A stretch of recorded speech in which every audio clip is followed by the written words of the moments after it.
পবিত্র আশুরা ও তাজিয়া মিছিল ঘিরে হামলার কোনো শঙ্কা নেই। তারপরেও আশুরা শান্তিপূর্ণ এবং নিরাপদে করতে 4 স্তরের নিরাপত্তা ব্যবস্থা গ্রহণ করা হয়েছে বলে জানিয়েছেন ডিএমপি কমিশনার মোসলেউদ্দিন আহমেদ। সকালে পুরান ঢাকার হুসাইনি দালানের সংবাদ সম্মেলনে কমিশনার বলেন, আশুরা উপলক্ষে সকল ধর্মীয় স্থাপনায় ড্রোন এবং সিসিটিভির মাধ্যমে নজরদারি করা হচ্ছে। যে কোনো অনাকাঙ্ক্ষিত পরিস্থিতি মোকাবেলায় সোয়াট বোম ডিসপোজাল সহ বিশেষায়িত ইউনিট স্ট্যান্ডবাই রাখা হয়েছে। তাজিয়া মিছিলে বিশৃঙ্খলা এড়াতে দাহ্য পদার্থ এবং ধারালো বস্তু বহন নিষিদ্ধ করেছে ডিএমপি।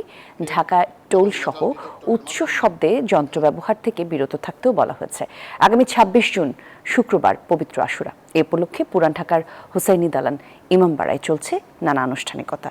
কোনো প্রকার ধারালো ধাতব বস্তু, দাহ্য পদার্থ, ছুরি, চাকু, লাঠি, ছোরা, তরবারি, বর্ষা, ব্যাগ, সুটকেস, পোটলা ইত্যাদি নিয়ে মিছিলে অংশগ্রহণ করা যাবে না। আমরা সর্বোচ্চ সতর্ক অবস্থায় আছি।